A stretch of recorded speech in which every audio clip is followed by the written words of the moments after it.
Kapag ganitong maulan, masarap talaga humigop ng mainit na sabaw. Subukan mo rin to. Sobrang dali lang nitong lutuin. Una, gisahin ang bawang at sibuyas.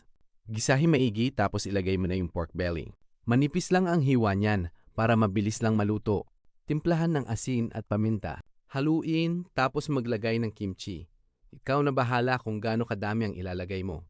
Sunod, maglagay ka lang dyan ng tubig, takpan at hintayin kumulo.